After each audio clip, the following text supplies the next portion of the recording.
to our program this evening. Again, I'm Mike Williams with Edward Jones. Glad to see everybody tonight. If you haven't finished, please keep eating. It happens at my house. People eat while I'm talking. They don't pay attention to me. It's not a big deal. I'm used to it. I want to thank Randy Snyder from San Jack College Band, his band for all the music. Thank you guys very much. Very nice. This event would not be possible without sponsorship support. We have several sponsors to continually give to the chamber. Our sponsors assist them with reducing their expenses, of course, and we want to thank United Community Credit Union for being our major sponsor. Ronnie Dwyer, Bestwood Oilfield, always a big contributor. Centerpoint Energy, Lyondell Basell, Port Houston, Woodforest Bank, and Houston Methodist Baytown Hospital. Thanks all for all our corporate sponsors.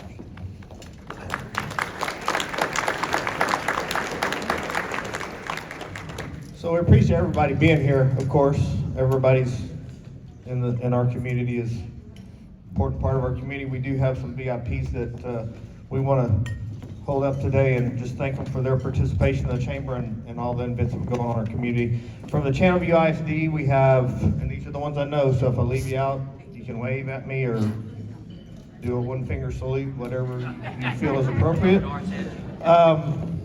Palco's going to do it anyway, so it really doesn't matter. Channelview ISD board members, we have Patrick Lacey, Kent Wilson, and Greg Ollis, superintendent. Don't want to thank y'all for being here. From Sheldon ISD, we have Ken Coleman, Erica Martinez, Latricia Archie, and King Davis, superintendent. Thanks all so much for being here. Queen Park Independent School District, we have Norman Hernandez, Ramon Garza, Wanda Johnson, and Dr. John Moore, superintendent. Thank y'all as well. San Jacinto College, we have Larry Wilson and Dan Mims on the San Jacinto College board. Thank you very much. Our judge swearing us in today is going to be Judge Lucia Bates, JP for Precinct 3, Place 2, and her staff here today. Thank you, Lucia. And Harris County Precinct 2 Commissioner, Mr. Adrian Garcia. We thank you here somewhere. Thanks, sir.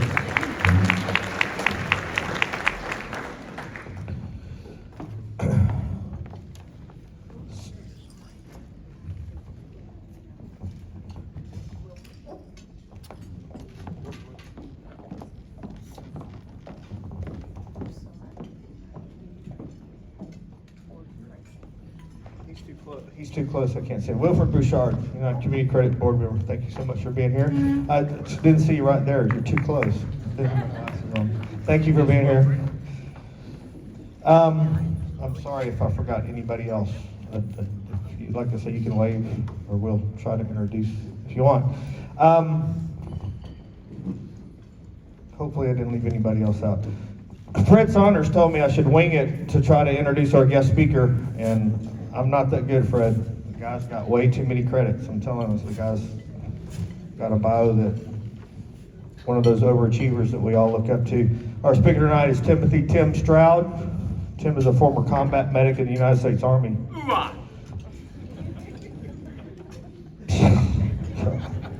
Somebody put a muzzle on that guy.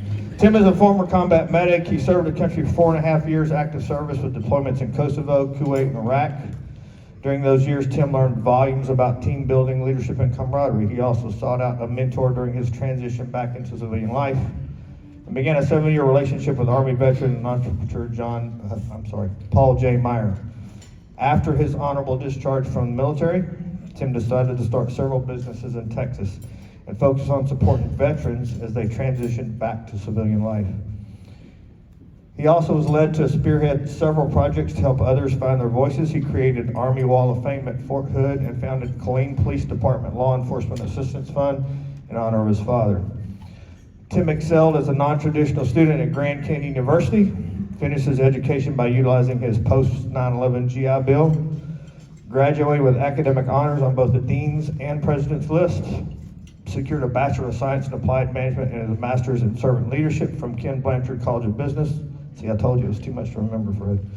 As subject matter expert on transitional services for veterans, he frequently speaks on topics such as employment education, entrepreneurship, and support service. He lives in Houston and continues to champion several causes for veterans and their families through Easter Seals of Greater Houston. Tim has 2 daughters, Amber and Jacqueline. I understand they're very appropriately nicknamed the Hurricane and the Tornado. I can only imagine having just 1 daughter. I cannot imagine 2. I don't even want to go there. They keep him grounded and remind him of the value of life. Quote from Tim: "As a soldier, I swore to protect the United States of America from all threats, foreign and domestic. As a medic, I swore to do the most good for the most people. As a veteran, I promise to never forget the sacrifices that every man and woman in uniform make for this nation."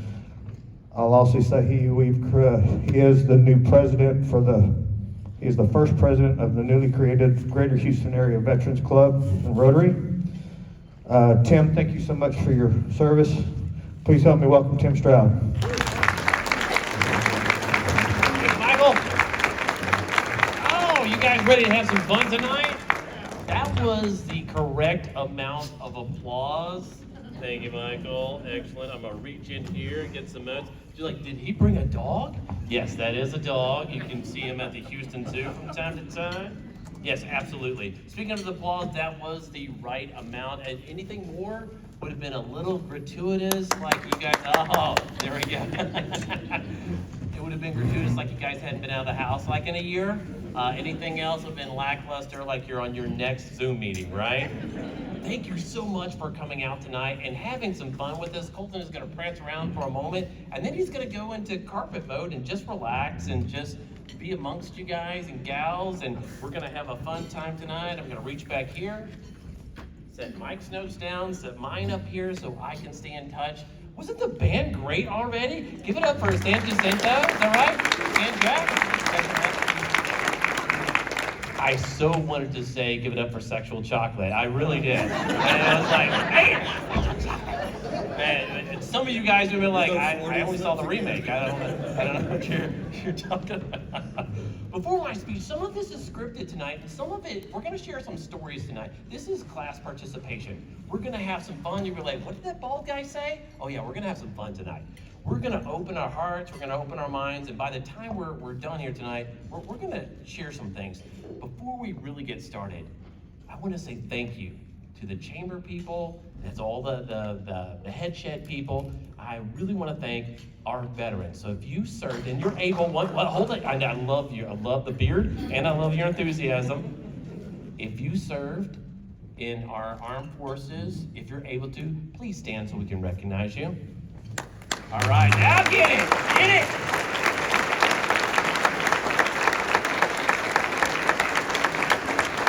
Thank you, Major. Thank you, Maggie. Thank you, Bill. Thank you over there. I appreciate it. Our Vietnam veterans have a special place in my heart, just like my dad. They came back to a country that was upset and confused. And it wasn't until years later that as a country we learned how it would shape their lives and our nation. After growing up in a small farming community and serving in the Army, I learned that facts tell and stories sell. Some of you may be thinking right now, what the heck do they mean by that? Well, if I stood up here and I gave you guys some amazing facts and figures about the economy, cancer research, or even if I gave you the winning lottery numbers, 90% of it's gonna go in this here and right on out the other one. Can I get an amen? You may skip church on Sunday. However, amen. If I tell you, oh Bill, you know you're going to church, come on. Even in the hill country, you're gonna go.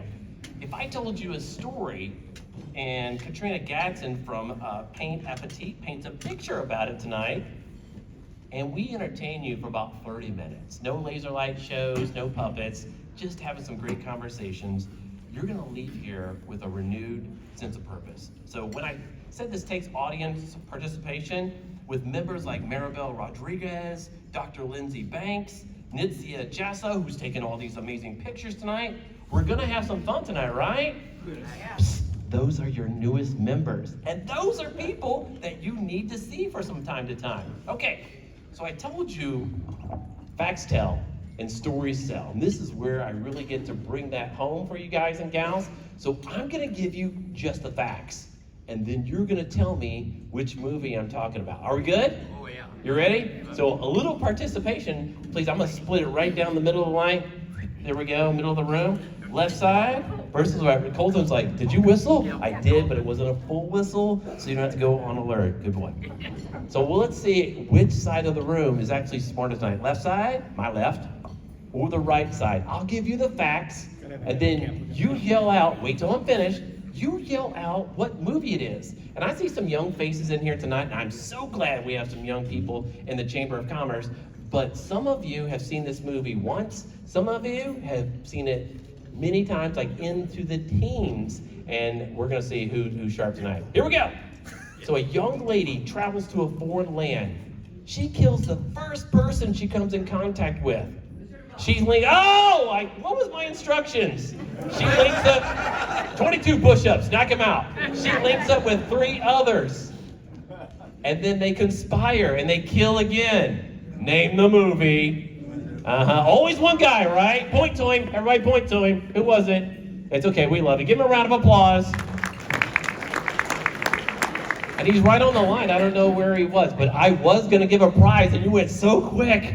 You don't know what the prize is, but I may still give it out here in a little bit. So that's just one of the facts. I love to get people interested in what's going on, because if we were talking about chamber stuff, which is important, and facts and figures, and how we're going to progress through this economy, and how we're going to take off our masks and save ourselves with just numbers, it's probably not going to happen tonight. So we're going to do a hard stop. I'm going to talk to you about bamboo. And she's like, did he say bamboo? Oh, he said bamboo. And so it's a fast-growing, what is it? Does anybody know what it is? It's classified as a grass. That is correct. There are some sharp people here. Love you guys and gals. So Sand Jack in the room. I know. You guys like, whoop, whoop. There it is. I don't know. What is the Sand Jack thing? It's not a whoop, whoop. What is it? What do you guys do? Gators, maybe. What is it? Gators. Is it gator? Is it That's almost like a bear. You're the bear, I think. So, okay, we'll go with it. But there are over 1,400 species of bamboo worldwide, and surprisingly, all members of the same species, they'll flower at the same time, no matter where they are around the world. Kind of cool stuff. Bamboo is like a slinky. So it looks small when you first see it, but when you stretch it out, you can really be surprised how far it goes. It's a colony plant. What's that mean? Well, underneath the ground, they are going to connect those roots, and they're going to do some amazing things. Kind of opposite of a tomato plant. If you plant a tomato plant, it will grow, it will produce fruit its first year, and you love it. And you're like, ooh, those tomatoes are good. But you can pull it up, and it's gone. And it's not going to produce anything else there. So I'm giving you the facts. You're like, thanks, bald guy. Where's the story? Well, I just said that it's a colony. A single plant can survive in water for a couple of years. You plant that little guy or gal, and it'll survive a little bit more. But you connect it with others, and those roots connect underneath the ground, and it goes crazy, and they can grow just phenomenally. There are parts of the world, Asia, sometimes China, you can watch, and you can hear the bamboo actually grow. And you're like, why is this important? Because I was that bamboo plant. In 1977, I was 5 years old. 2 of the top hits on the radio were by Fleetwood Mac and Elvis Presley. My mom and dad used to do the original car karaoke, and they'd ask my sister and I to join with them. I would like to think this is where I learned my awesome dance moves. If you see me dance, you know that is not the truth. However, there's one moment that I'm wearing bell-bottom jeans, and I'm singing with the King. And with a snap of the fingers, the music stopped. It started back up, but it was different because a 21-gun salute replaced the drums at my dad's funeral. Everybody said he looked so handsome in his police uniform as they pinned medals on his chest and closed the casket. I remember being 5 years old and looking out over the crowd, just looking for something, someone to help me smile again. And then I saw 2 guys wearing skirts. Okay, later on I found out they were kilts, but they were playing Amazing Grace on the bagpipes, and they crisscrossed over the cemetery, and then they disappeared over the horizon. Their notes echoed for days, and it's still the most vivid memory of my dad's funeral. My grandmother, Grammy, would later tell me that I stopped speaking for 3 months. And when I started speaking again, it was with a pronounced stutter. She encouraged my mom to move to a small farming town in Missouri on the Mississippi River for a change of scenery. Well, I loved the countryside because it had dirt roads, snakes that swim, and mosquitoes so big they had antlers. They also had a school of music program run by Mr. Bob Donzi. Now, by the 6th grade, I was a sharp-witted, smart-mouth ball of energy, Bill Falco, and I needed somebody to help me focus. At the end of that year, Mr. Donzi proctored a music test for all of the band students. In the middle of the band room, he set up a music player. And he brought out a vinyl record. And I'm thinking, yes, this is the song of my people. My mom had already introduced me to Fleetwood Mac, The Who, and the Monkees, all the greats. However, some of you kids will get that later. Sometimes you gotta take a second trip around. However, on this record, none of my favorite songs were on this particular piece of vinyl. Instead, a lady came out and she droned on for almost an hour. She sounded a lot like Charlie Brown's teacher with her wah wah wah wah wah wah. Some of you go back and are like, I think that did sound like Charlie Brown's teacher. And the next day, we were ushered into Mr. Donzi's office to get our grades. And confidently, a little cocky, I walked into his office and I'm thinking, Mr. Donzi, I may have missed 1 or 2 of the questions. And he slid the paper out towards me. And I looked at it and it was covered in a sea of red. Well, it wasn't Christmas. So I knew that much crimson, that could not be a good sign. And it seemed like his words started to slow down. Like somebody had the wrong flip and switch on the record player. And he mouthed the words, a 44, holy smokes. You had to score a 70 to stay in the band. Otherwise, dun, dun, dun, you had to go down the hall and sing in the choir. Can anybody relate? Okay, all right. Now everybody can be cool and be in the band, right? So at that point, the waterworks were getting ready to come up. Mr. Donzi saw all of that, and he leaned in with a very supportive voice, said, Tim, if you're willing to practice every day over the summer, I'll give you a second chance. Whew! I tell you, starting out, not like the band over there, when I first started, I couldn't get a sound out of that trumpet. But then I learned how to buzz on the mouthpiece, and that's when the magic started to happen, sort of. Michael, I tell you what, it wasn't pretty, because Mom asked me to practice outside for the umpteenth time because I was making too much music indoors. And everything was great. So I practiced outside until the neighbors started calling. That was back in the day when the phone's on the wall, right? So Mom would pick that up. Oh, okay, great. So I got the message that I had to take my concert inside the shed with the doors closed in the 100-degree summer. Do you know how difficult it is to practice when even your lips are sweating? It's kind of crazy.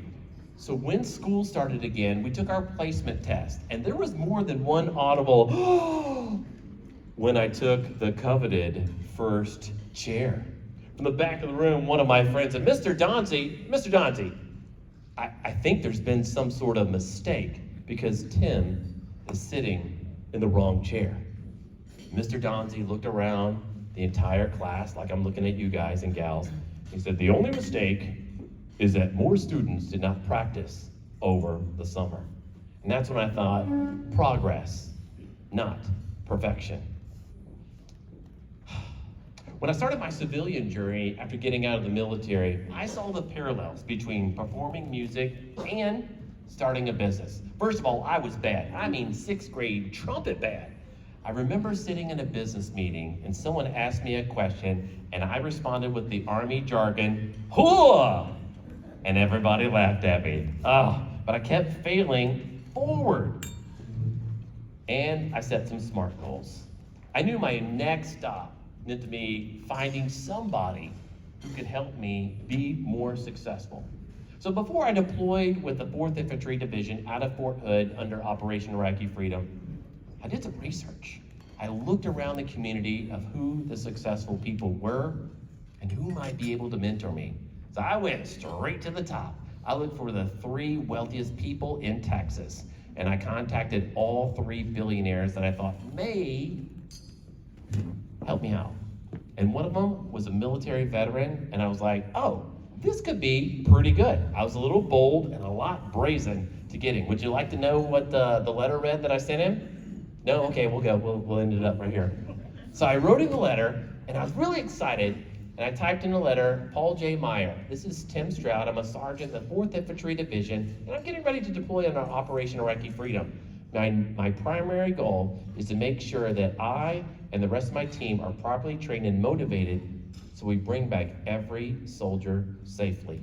Secondarily, as we transition out of the military, I want to know there's somebody there to support us, who's been there, done that, and they're wearing that t-shirt that says, come on over here, we love you, we're gonna help you out. And I'm thinking, oh, that's got all the warm and fuzzies, we're good to go. And I said, at the end of the letter, on Wednesday, between the hours of 1 o'clock and 1500, which would be 3 o'clock civilian time, I said, please make yourself available and we'll have a talk. So I sent the letter off and I was good to go. And at 1 o'clock on Wednesday, I pick up the phone and I call, well, you kids today don't know what that is, but I did like this. I called him and answered the phone, says, Linda Peterson, Paul J. Meyer's office, how may I help you? Miss Peterson, this is Tim Stroud and I'm calling for Mr. Meyer. He's expecting my call. Would you go ahead and put me through, please? And she's like, oh, who's this again? And the first time was really confident. The second time, not so much. It's like, this is Tim Stroud from Fort Hood. My voice got a little high, like some of you guys when you're telling your wife you're gonna go play golf on Sunday instead of watch the kids when she's gonna get a mani-pedi. No, I'm the only one? Okay, there we go. And so by the third time she asked, she's like, oh, is this that sergeant from Fort Hood that wrote the letter? And I was like, yes, ma'am, sure is.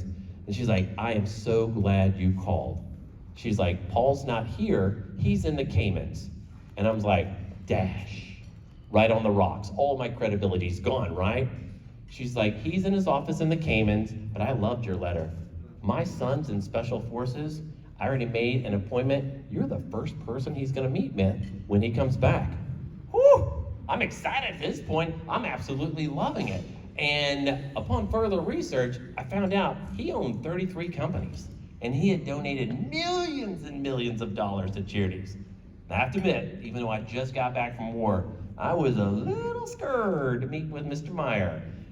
Very intimidating in meeting somebody with 3 garages, 2 of them filled with 33 vehicles, all 1936 Fords restored to their original condition. That'll give you a hoa. And I went there and he glowed. He was so happy, he was so nice, and he wanted to help. But he said he would only mentor me if I was active in Rotary, Toastmasters, and the Chamber of Commerce. So when I got back from deployment, I quickly rolled up my sleeves and I used the only currency I had, which was sweat equity. And I used that as collateral since I was cash poor. And at the first year at the Greater Killeen Chamber of Commerce, the GKCC, I became their #1 recruiter and ambassador. And I kept going until they finally made me their MC and a member of their executive team. In less than 2 years, I was able to launch a company where I earned a monthly compensation. It took me a year as an NCO, a non-commissioned officer in the Army. And a year after that, I was able to triple that with my first big contract. And that's not my greatest lesson or accomplishment. Instead, it came out of one of the mentoring sessions with Paul J. Meyer. I was early, Army time, and I was called into his office. And he opened up a calendar and he was looking through it. And he said, hey, Tim, come here real quick. I want you to help me out.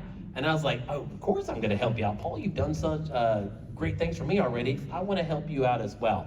He's like, I need you to help me out and find one day. I was like, okay. So he starts flipping through it and I'm looking and he's got it color coded. It looks good. He's old school. It's in the calendar that you flip through. And I see everything that's there and I was like, okay, this is good stuff. And I'm looking, I don't see it. And I was like, Paul, are you looking for a birthday, an anniversary, a special day, one of your 33 companies, a ribbon cutting, something? And he gets all the way to the end of the calendar, sighs, and he starts over again. He's like, Tim, I want you to help me out and find one day. It's like, okay. So it gets to about March this time, and then Linda Peterson walks by, and she's just holding in. She's just ready to burst with laughter. And I know somebody didn't tell a joke, so that means I'm the joke. So I was like, tap the brakes, Paul. What's going on here? He's like, Tim, you keep telling me one day you are going to, that's for visual effect, that's for everybody. You keep telling me one day that you are going to start a charity in your dad's name. When is it? Because I don't see it on my calendar. All the blood ran out of my face. Some of you here are thinking today, it's like, great, what does that mean for me? Well, one day you promised yourself you were going to write that song. You were going to write your book. Maggie, you were going to start a charity. You were going to start running again. You were going to get healthy for you and for your family. One day that you were going to do that. Paul said, Tim, let's plan it out. So we planned it out. We sat, we did everything. We set all the SMART goals, specific, measurable, attainable, realistic, and timely. And boom, we get down to the finances. I'm like, hallelujah, because I'm sitting with a billionaire. Let's go to town. And he asked me, Tim, how much is it going to take to launch your charity? And out of left field, I said, $2,000. $2,000? Where are you coming from? Bill Palco, you need some help? No, I asked for $1 million. Yeah, I might as well have been asking for change out of his couch. I didn't know. Didn't do all the stuff that I was supposed to do. So he said, Jane, that's his wife. If you watch the Jetsons, he yelled just like it, Jane! And she's like, yes, Paul. She's like, what do you need? He's like, well, bring me my checkbook. And she's like, which one? Remember, he owned 33 companies. And he said, our private bank. And she's like, oh, I guess that didn't happen all the time. So he brought in the checkbook and he starts writing, scribbling. I go, oh, this is gonna be good. He's gonna teach me a good lesson. Here it is, bounce it right over there to me. And he's like, Tim, I wrote it for half of what you asked for. But before I give you half, I want you to match it. Holy smokes. I just got out of the military. I had a wife and 2 kids, still paycheck to paycheck. First to the 15th, that's what they taught us in the military. And I was still on that mentality. I did not have the funds. The waterworks were coming, just like with Mr. Donzie. And he said, Tim, you don't have $1,000 for the dream in your dad's honor? Whoo, about that tall is about how I felt. Inch high, private eye. He said, Tim, do you have $100? I said, yes, sir, I sure do. He said, great. I want you to find somebody with your energy and your passion for helping out others. That's your executive board. So then I went to the bank presidents, the owners of the big box, the managers of the big box stores, and I recruited them and I helped them. And some of them was like, no, we're the big box store. We don't get down to the weeds in that. I said, but I read your corporate profile. It said that you love to give back and to be involved in the community. How are you involved in the community? They got involved with this charity. I can tell you today, we've given away over $1.5 million to those in need and 30 scholarships similar to what you guys are doing tonight, and that's just the beginning. I learned that it takes courage to start your first company or your organization. Bill Palco, you had to get over some hurdles when you got out of the military, right? I know when you transitioned out of the Army, instead of giving up, Mr. Palco and his family continue to move forward, and they still do that to help out in the community. I'm gonna pause here for a second because Bill reminds me a lot of J.C. Penney. You heard J.C. Penney, right? I know it's still open. They've had some stuff going on. Stay with me, Bill. This is actually a compliment. Don't go anywhere on this one. I can't wait. But the founder, James Cash Penney, he first started, he made $2.27 per month. I'm going to repeat that for the ones in the back. He made $2.27 per month working in his first store. By the 1920s, all that elbow grease and that tenacity, that energy, what added up. He became one of the wealthiest and most generous men in the country. He built his stores. He knew the value of tying into the local Chamber of Commerce, the communities, and beyond. And he decided to fund schools, hospitals, libraries, and community centers. However, during that big crash, 1929, and the Great Depression, stores were shut down, and Mr. Penny lost his personal wealth.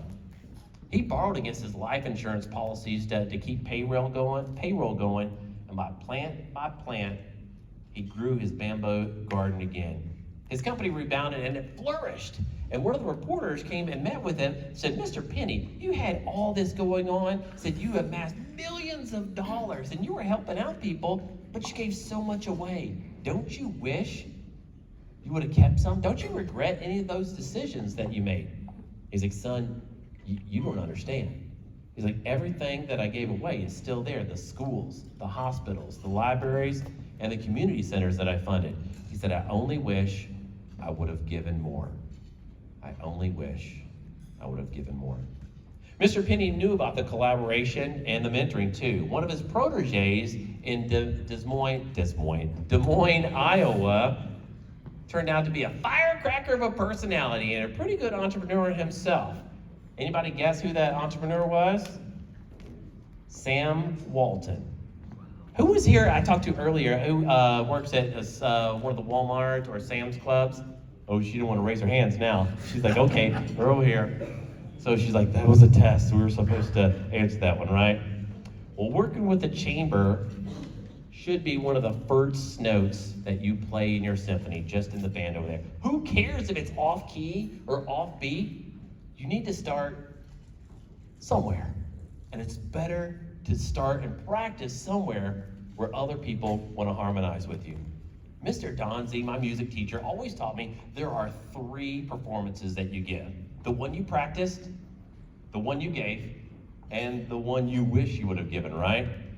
I think a lot of you, it doesn't matter if you're one-on-one, if you're on a group presentation, or on one of those famous Zoom calls, I think you'll agree that presenting your company sometimes, you can feel that similarity. Some of the businesses here tonight, you're just tuning your instruments. You just got started, and thank you so much for having that courage to take that step forward. Some of you are ready to play in the orchestra or in the marching band, and some of you, you've already retired your instruments. Guess what? Some of you, if you've already retired your instruments, you can be a cheerleader, or you can sit in the audience and still mentor and listen. I know that Margie and Yesenia both make sure that our Chamber of Commerce conducts and orchestrates events like a coffee networking event, the Memorial Day tribute, and the first in-person luncheon. Have you guys looked at that? You have to open up your emails. I know you get hundreds and hundreds of emails per month or week, and sometimes those kind of slide right by you. But if you open those up, you can see where there's a virtual conversation with Adrian Garcia, or the Business After Hours with the Holiday Inn Express. And as members, we need to connect with other business owners and see how we get on the same sheet of music. Remember, we're stronger together. Mike?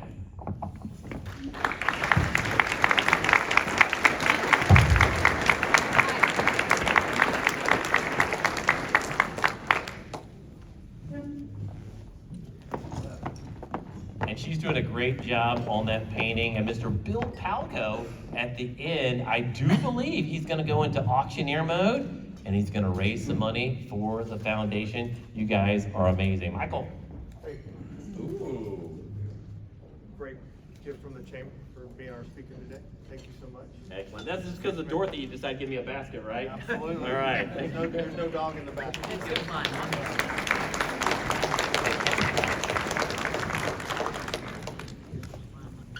Thank you so much, Tim. Oop. Thank you so much, Tim. Appreciate your talk today.